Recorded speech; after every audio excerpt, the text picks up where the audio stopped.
Selamat sore Mbak. Selamat sore. Perkenalkan saya Raiza Mulyanihan. Saya sebagai ahli gizi di rumah sakit ini. Di sini Mbaknya itu atas rujukan atau keinginan sendiri untuk ke poli ini? Serujukan Mbak, saya kesini. Kalau boleh tahu ada data-data yang sudah diperiksa belumnya di depan? Sudah ini. Saya terima ya. Oke. Baik, di sini saya minta waktu Mbaknya sekitar 5-10 menit ke depan. Tujuannya tuh untuk memeriksa atau mengatur pola makan Mbaknya untuk di kemudian hari. Apakah Mbaknya bersedia? Bersedia. Baik. Atas nama Mbak siapa ya sebelumnya? Mbak Aya. Mbak Aya. Usianya berapa? Usianya 18 tahun. Mbak Aya tadi kesini diantar atau gimana ya? Tadi saya kesini kebetulan sendiri Mbak. Baik. Berarti ini masih SMA? Iya, masih SMA kelas 2. Boleh diceritakan keluhan penyakitnya beberapa hari lalu sampai sekarang itu ada apa aja? Jadi saya tuh udah sekitar 5 hari tuh udah demam gitu Mbak. Nah turun gitu kan. Terus biasanya demamnya itu lebih tinggi kalau misalnya sore ke malam gitu.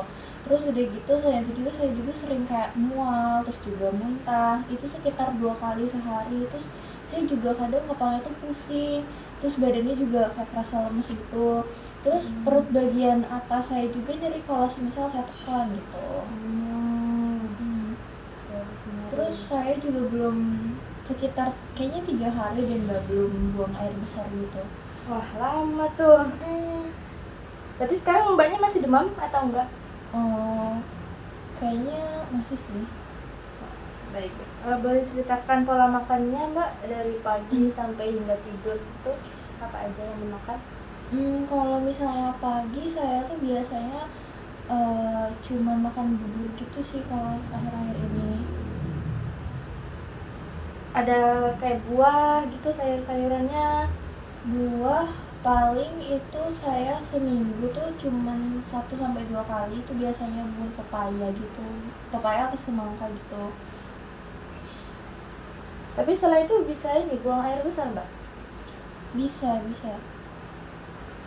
Terus sayur-sayuran gitu sayuran apa biasanya yang dikonsumsi selama sakit ini? Biasanya sih sayur bayam, terus wortel gitu Mbak. Tapi kadang tuh saya tuh nggak nafsu makan gitu loh Mbak. Waktu di rumah saya juga cuman konsumsi bubur tuh beberapa sendok doang Mbak. Terus mulut saya juga kadang tuh akhir-akhir ini ya setelah saya sakit gitu kayak suka ngerasa pahit. Terus juga pokoknya rasanya tuh kayak nggak enak gitu, kayak kadang jadi hambar gitu rasanya. Berarti buburnya itu nggak pernah habis ya? Kadang mual juga parah, jadi cuma beberapa sendok makannya. Tapi satu hari berapa kali makan Mbak? Kayaknya untuk sekarang ya Iya untuk sekarang. itu cuma 2 kali kayaknya, cuman itu ya cuma beberapa sendok doang karena saya kayak ngerasa hambar sama mual gitu. Selain itu ada lagi yang bikin nggak enak di badan atau pola makannya? Sering ini sih, apa sih namanya tuh,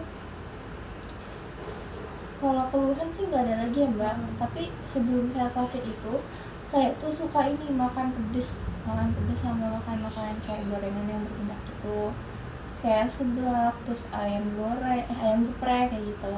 Jadi sering beli di luar ya? Bener banget Mbak. Terus kadang lupa ini juga cuci tangan. Kalau jadi kayak saya tuh udah makan tapi oh iya saya belum cuci tangan kayak gitu. Terus udah gitu apa lagi ya, kayaknya Tapi buburnya ini masak sendiri atau beli di luar? kadang masak Dimasakin? sendiri, kadang di luar sih Mbak, tergantung. Ada konsumsi minuman manis gitu? Nggak ada sih Mbak, nggak ada konsumsi minuman manis.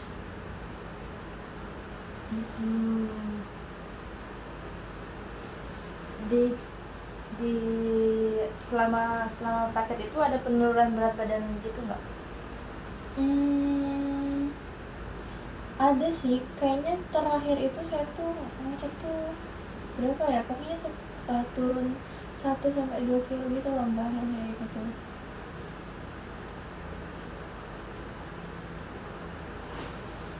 Baik, berdasarkan yang sudah dari Mbak ceritakan itu, Mbak kan sudah 5 hari demam, terus mual muntah, pusing, lemas, apalagi sepertinya Mbak ini kurang minum air juga ya, kurang minum air, terus itu apa namanya, suka jajan sembarangan, tidak pernah mencuci tangan gitu, terus juga sering makan makanan di luar, asupan sayurnya juga kurang, apalagi buahnya itu cuman 1 sampai 2 per minggu gitu ya. Iya mbak. Terus kalau yang sudah saya diagnosis tadi itu tuh kemungkinan demam tifoid. Nah, yang bisa demam tifoid itu kan yang demam yang lama gitu ya Mbak, 3 sampai 5 hari. Itu tuh karena ada bakteri dari Mbaknya yang nggak cuci tangan, kan beli makan di luar nggak cuci tangan tuh, nah bakterinya tuh nempel gitu Pas loh. makan gitu ya mbak. Bakteri nempel di tangan, atau bahkan belum ganti baju, belum cuci tangan, itu juga ngaruh. Gitu mbak.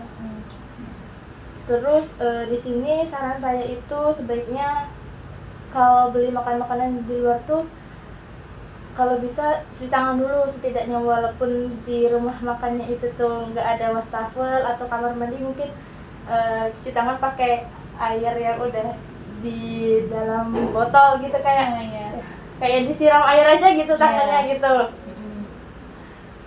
Setelah itu minum perbanyak minum air putih gitu ya, 8 gelas per hari. Terus perbanyak sayuran juga, sayuran misalnya kan sekarang porsi makannya 2 kali itu per hari, sayurannya juga harus ada di setiap makan pagi, siang, sore gitu. Mungkin sayurnya tuh kayak setengah porsi aja gitu. Tapi tadi saya tuh ada makan bayam sama wortel kan, tapi itu nggak apa-apa kan? Makan apa? Makan bayam sama wortel kan, itu maksudnya nggak apa-apa kan? Iya, nggak apa-apa Mbak, karena tapi bayam sama wortelnya tuh ditumis, dicampur gitu. Enggak, bayam kadang sayur bayam tambah wortel gitu loh. Kan ada. Iya. Semacam salad ya, mau kan?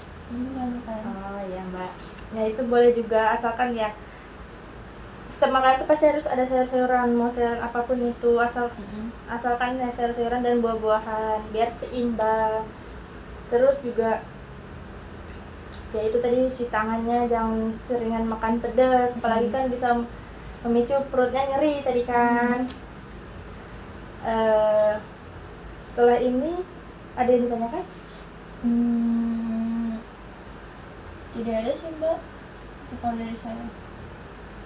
Baik, kalau gitu kita bikin kesepakatan ya Mbak. Ini kan kita akan melihat sekitar 2 sampai 3 minggu ke depan. Saya akan menghubungi Mbaknya untuk kontrol lagi ke sini. Apakah asupan makannya sudah baik? Apakah masih sering mual, muntah, pusing atau enggaknya? Terus asupan buah sayurnya juga apakah sudah cukup untuk minggu depan gitu ya. Kita lihat ya Mbak ya. Apakah Mbaknya sepakat untuk? Sepakat mbak. Baik, terima kasih sudah bekerjasama dengan saya. Selamat sore Mbak. Selamat sore.